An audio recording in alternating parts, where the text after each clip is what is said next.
파명 개꿀.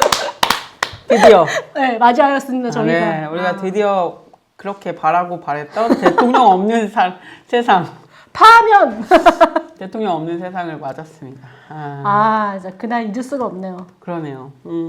근데 많은 분들이 눈물이 났다 그런 얘기들 되게 많이 올리셨더라고요. 갑자기. 저는 너무 웃음이 나왔어요. 완전. 웃음이 났어요. 왜 근데 나도 약간 울컥했어요? 울컥. 그래요? 약간 그 짜증 거. 아니 이걸 보려고 지금 몇백만 명이 지금 이 고생을 하고 말이에요. 몇천 만 명이 고생을 하고 이거였나? 고작 이거였나? 약간 이런 생각. 저는 너무 즐거워서 그랬어요? 네. 전혀 눈물은 나지 않았고 춤을 추셨나요 그러면? 달리기를 했습니다.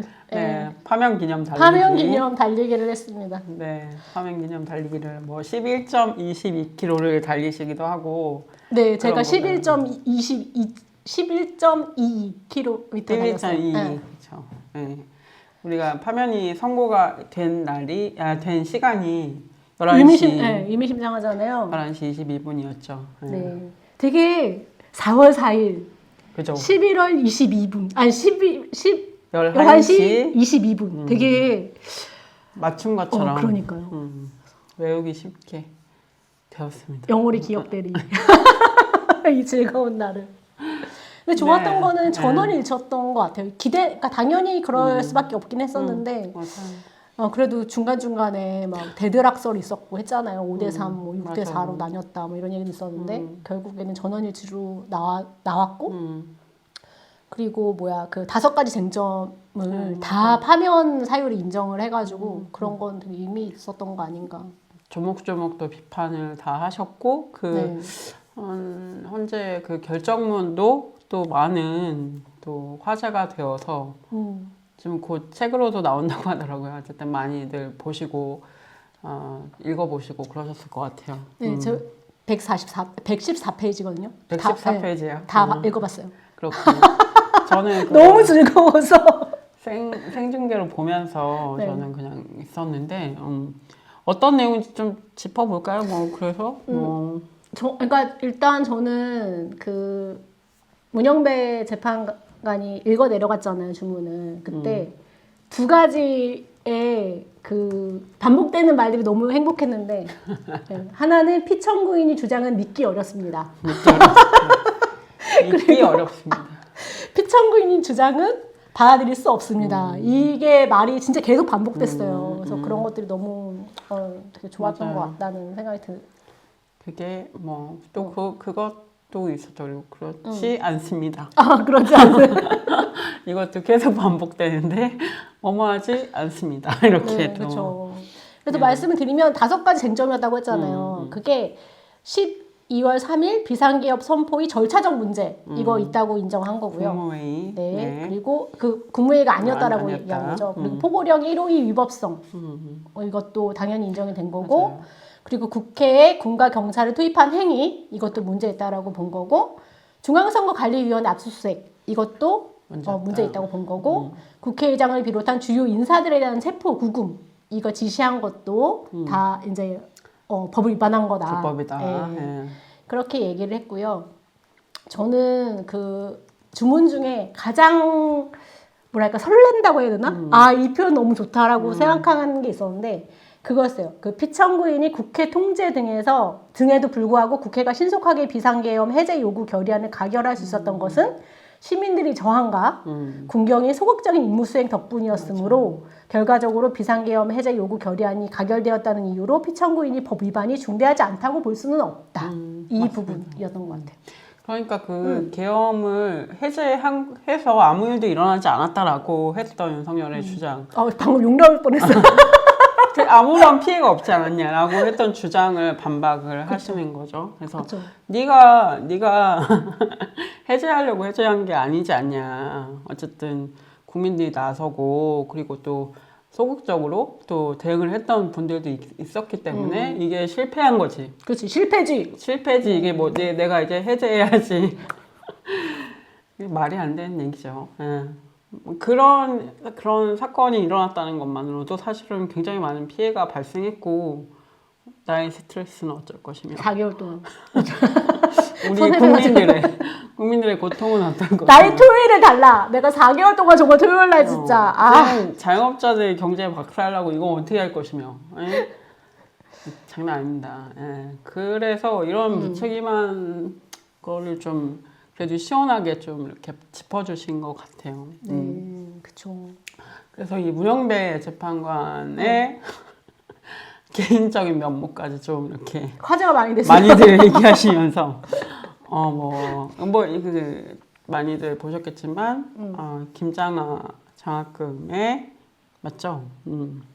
김장하 장학금의 뭐 수혜자다 뭐 이런 얘기도 있었고 뭐 여러 가지 개인적인 면모들도 많이 이렇게 가장 화제가 된 거는 인사청문회 곱씹으신 과정에서 거죠. 그 네. 재산에 대한 부분이었던 맞아요. 거잖아요. 네. 재산이랑 그 3억 관련된데 이하다. 4억 이하다. 원래 평균 그 공직자들이 그 20억? 그게 20억? 일반 국민이 3억이라고 그랬나? 근데 자기는 그거보다 더 많아서 그거에 대한 부끄러움이 있다. 뭐 그렇게 이야기를 했고 자기는 이 재판관 끝나고 나서 어떠한 이윤을 얻기 위한 자기가 공부했던 이걸 사용하지 않겠다라고 다짐을 하셨죠. 네. 너무 대단하신 분. 그쵸. 정말 찾아볼 수 없는 분인데 되게 자연스럽게 사실은 모두다가 자기의 재산이 늘어나는 것을 좋게 받아들이는지. 근데 저는 그 재판관 어쨌든 그런 위치에 있는데 3억을 유지하기가 되게 힘들 것 같은데 어떻게 하시는지. 지금은 좀 늘었다고. 돈을 정기적으로 태우신다거나 뭔가 이런. 아니 뭐 후원할 수도 있고 뭐 할 수도 있고 환원을 할 수 있어. 할 수 있는데 어쨌든 그런 마인드. 그리고 그때 인사청문회 때 가장 그 화제가 됐던 건 그런 거였어요. 그 문재인 정부 시절이었던 거잖아요. 문재인 정부 시절에 그 기준 있었잖아요. 몇 개. 그 인사청문회 통과시키는 4대 기준, 5대 기준 이게 있었잖아요. 그거를 하나도 조촉하지 않는 분이었다고 하더라고요. 네. 표절이나 아니면은 뭐 그 누구야. 뭐 주소 이전 뭐 그렇게 하는 맞아. 그런 부분이나 아니면 투기 이런 것들이 다 없었던 분이었던 거죠. 근데 사실 저 커뮤니티 안에 있으면서 이렇게 하기가 진짜 쉽지가 않으실 것 그쵸. 같고 개인 관계가 아마 많이 없지 않으실까 이런 생각도 드는데 나 그래도 그게 제일 안타까워서 롯데팬이라는 게 가장 안타까워. 롯데팬이라고 하시고요. 그게 되게 슬픔이 롯데팬들 진짜 너무 죄송합니다. 네, 롯데팬이라고 하셔서 그게 또 많은 분들의 뭔가 그런 공감을 사면서 약간 친숙함을 확 이렇게 하신 것 같더라고요. 그래서 그 얘기 있더라고요. 올해 롯데 그 시구에 한 번 나오지 않을까? 어쨌든 퇴임하시니까 나오지 않을까? 이런 게 팬들은 기대하고 있다. 네, 그러고 있습니다. 네, 너무 그 블로그도 되게 재미있던데 나중에 기회 되시면 가보시고 굉장히 건조한 독서 감성문들을 많이 보시고 재미없는 거 아닙니까 그러면? 그걸 보는 재미가 있더라고요. 되게 뭐 일테면 막 그 대도시의 사랑법 그걸 어떻게 건조하게 어떻게까지 건조하게 감상문을 쓸 수 있는지 뭐 이런 거 되게 인상적이었습니다. 어쨌든 개인적인 면모를 좀 이렇게 하시면 어쨌든 저는 되게 그런 거 자체가 되게 다양한 저희가 너무 문영배님만 얘기하고 있는데 다양한 어떤 분야, 새로운 분야에 대해서 계속 읽으시려고 하는구나 이런 게 좀 느껴져서 좀 좋았던 것 같고, 그렇습니다. 저는 뭐 지난번에 한덕수 그때 그 탄핵 선고할 때 인용하신 분 한 명 계셨잖아요. 맞아요. 정대선 재판관 있었는데 그분 같은 경우 이제 시작인 거여서 임기를 이제 시작인 거여서 저는 문영배님은 고대하시니까 네, 충분히 우리가 얘기해 줄 수 있는 거 아닌가 싶네요. 네, 어쨌든 8대 0으로 많은 사실 우려가 있었고 그것 때문에 사실 국민들이 되게 혼란스럽고 저희도 막 안 되는 거 아니야? 8대 0으로 인용 안 되는 거 아니야? 뭐 5대 3 아니야? 뭐 이런 생각도 했었는데 어쨌든 이게 소수 의견이나 뭔가 그런 것도 없이 그냥 만장일치로 통과가 됐고 약간의 보충 의견은 그런 건 중간에 있었죠. 많았어요. 네, 보충 의견은 절차적 문제에 있어서의 보충 의견은 꽤 있었어요. 네. 그런데 이 결정 자체에 대한 뭔가 다른 이견이 있거나 이런 것들은 아니었던 그쵸. 것으로 예, 그렇게 결정이 났습니다. 그래서 너무 그날 많은 그 우리 안국역 양국역이 생각이 안 나. 안국역에 모여 계시던 국민들이나 이제 많은 분들이 시민들이 너무 즐거워하고 기뻐하고 이런 장면들도 많은 매스컴에서 또 보셨을 거라고 생각하고. 안국역은 그분들이잖아. 우린 경복궁역. 경복궁역. 안국역은 그분들. 그래.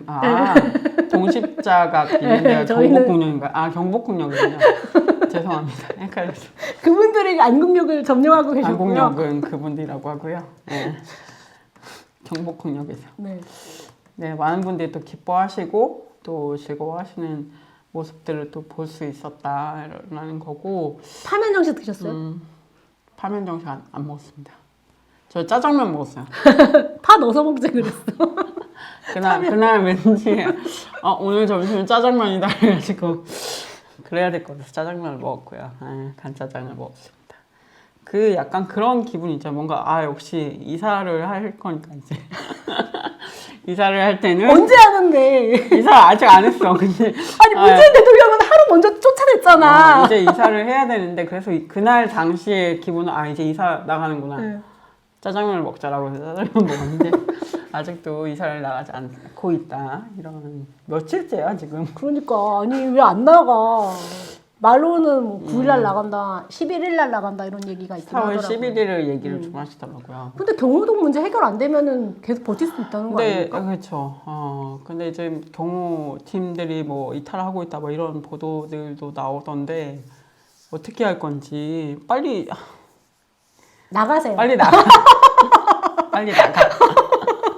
제발 나가. 아니 본인이 한 짓이 있잖아. 본인이 문재인 대통령 6시간 먼저 쫓아냈다고 청와대에서 나가라고. 근데 뭔가 이런 사실 그 윤석열 그 임기 내내 보여줬던 모습이 뭔가 불법과 합법 사이를 묘하게 오가면서 누릴 수 있는 걸 최대한 누리고 법기술자.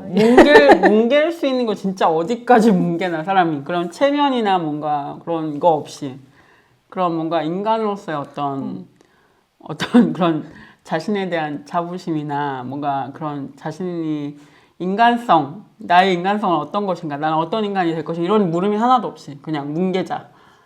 나가지 마. 지들이 어쩔 거야. 니들이 어쩔 거야? 니들이 어쩔 건데. 그래서 막 오늘도 오늘이었네요. 어제는. 두 번 나왔어요. 그래서 담화를 또 발표하시고. 그 담화를 얘기했는데 첫 번째 그 파면된 이후에는 어떻게 얘기했었냐면 대한민국을 위해 일할 수 있어서 큰 영광이었습니다. 네, 많이 부족한 저를 지지해주시고 응원해주신 여러분께 깊이 감사드립니다.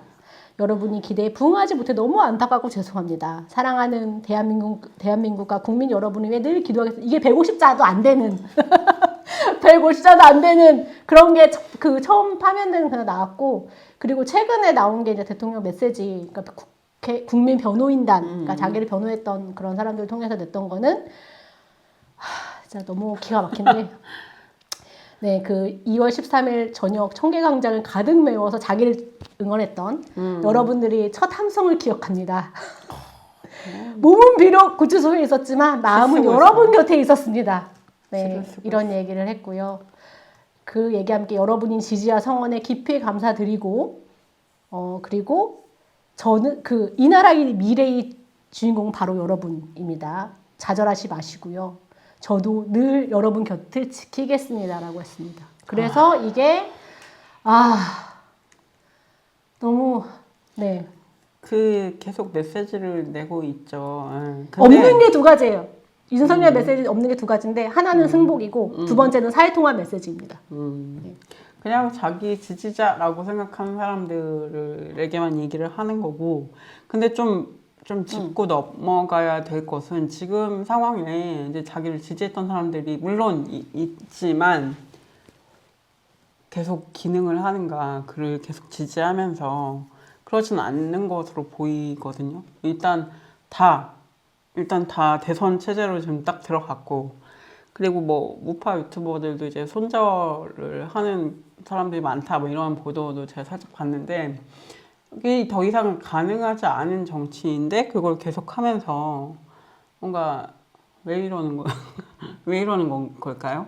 한 줌도 놓지 않는. 왠지는 모르고 말씀하신 게 맞아요. 그 이미 그날 원래 그 파면 선고가 나오는 날 저희가 되게 걱정했잖아요. 그 맞아요. 폭력 사태 사고가, 벌어지면 어쩌지? 이렇게 걱정했었는데 그런 게 거의 없었습니다. 물론 이제 파손 이런 건 있었어요. 네. 예, 경찰 버스, 차량이 파손되고 그런 건 있었지만 그 이외에 누가 다치거나 이런 거는 없었어서 너무 다행이었다고 생각이 되고 이게 그 20분 동안 이제 그 문여배 재판관이 주문한 그 내용이 굉장히 설득력을 가졌다. 그래서 그분들도 할 말이 없어졌다. 이런 얘기, 그런 분석이 좀 많더라고요. 그러니까 빠르게 흩어질 수 있었던 거 아니냐. 그분들도 이제 수긍을 할 수밖에 없는 그런 주문이었다라는 그런 평가들이 있는 거고.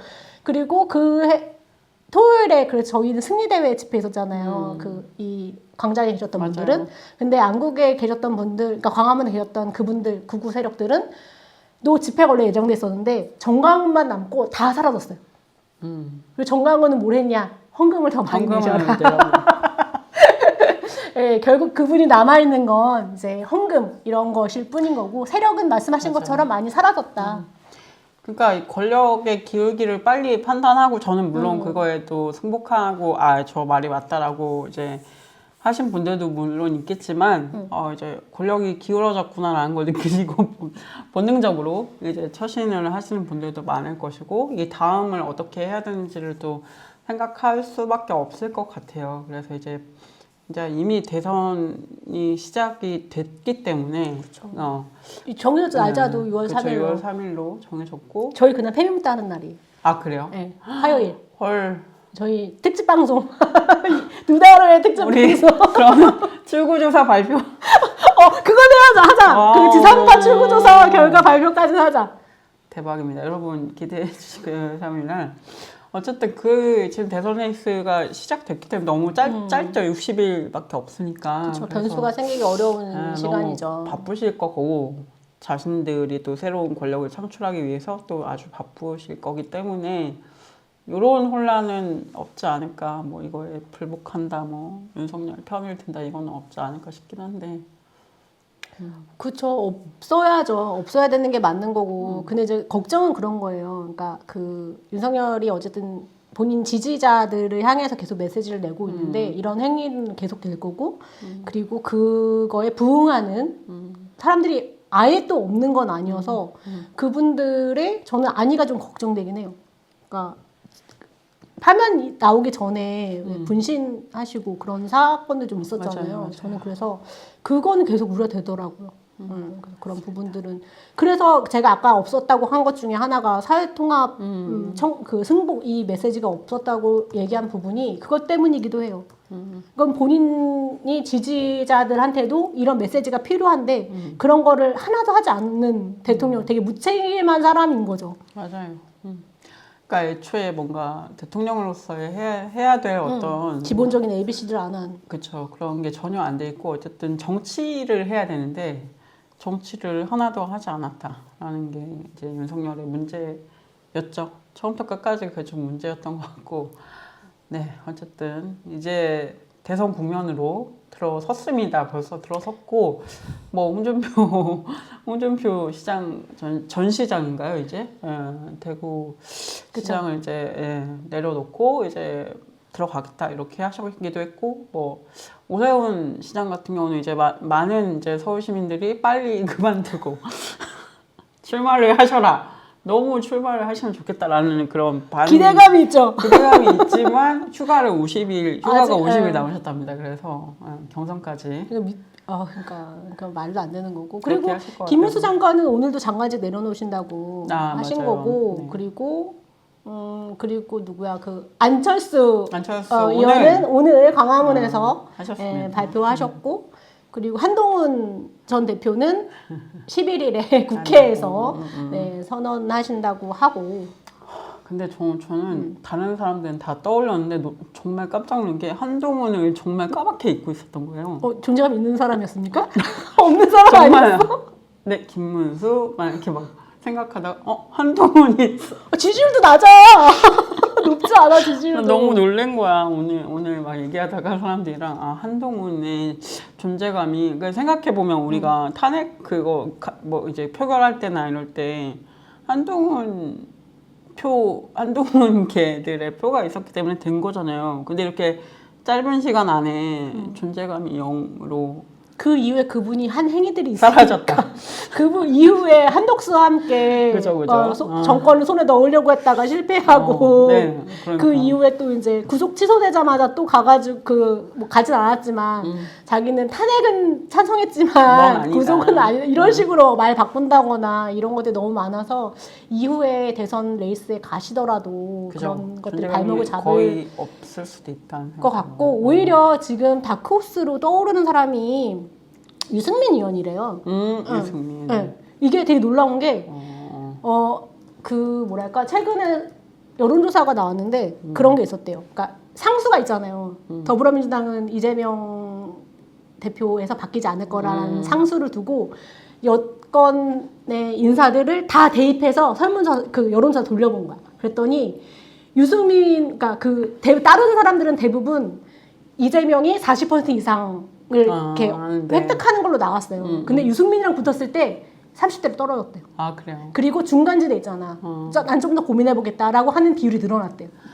유승민 씨가 그럴 수 있죠. 예, 스윙 보터들이 뭔가 합리성 이런 걸 또 지지할 수 있는 사람으로서 유승민이 있을 것 같고, 근데 이제 그분이 과연 경선을 통과를 그래서 분위기가 좀 달랐다는 거예요. 아, 그래요? 네. 국힘 내에서도 이제 유승민한테 약간 붙는다고 해야 되나? 약간 그래요? 그런 사람들이 생기기 시작했다고 하더라고요. 그러니까 어쨌든 뭐 권력은 유지해야 된다고 본인들도 느끼나 봐. 망하는 거를 막고 싶은가 봐. 어쨌든 그래서 지금 유승민 전 의원의 주가가 그래요? 상승하고 있다. 이런 이야기들이 또 의외에 또. 나오고 있는 것 같아요. 하지만 오늘 다 따져봤거든요. 유승민이 그래도 합리적이긴 하지만 페미니즘 관점이나 여성가족부 폐지를 이야기하신 안 분이 됩니다. 네, 달라지는 건 없다 우리한테. 안 됩니다. 네. 어쨌든 저는 가능하면 많은 분들이 또 이제 나오셔서 한번 해보자. 서로 붙어보자 이런 걸 좀 열심히 싸우셔서 서로 좀 누가 서로 좀 찌르면서 누가 이기나 한번 보고 싶다. 어떤 또 얘기를 하실지 궁금하다 그런 생각이 있어서 많은 기대를 하고 있고요. 네. 근데 오히려 민주당은 재미없을 것 같고 저희는 그 원외정당 그때 전에 그쵸. 녹색당 대표님 녹색당이나, 오셨었잖아요. 네. 원외정당에서 어쨌든 후보 단일화해서 낸다고 하면 그 후보에 좀 더 그분들은 언론 보도가 안 될 것이기 때문에 많이 안 될 것이기 때문에 페미보다에서 조금은 좀 얘기해주는 게 좋을 것 같다는 생각이 들기도 해요. 그럴 수도 있죠. 기회가 되면 또 그런 얘기도 또 해볼 수 있을 것 같습니다. 그러면 또 다음 소식 다음 이어가겠습니다. 넘어갈까요? 네.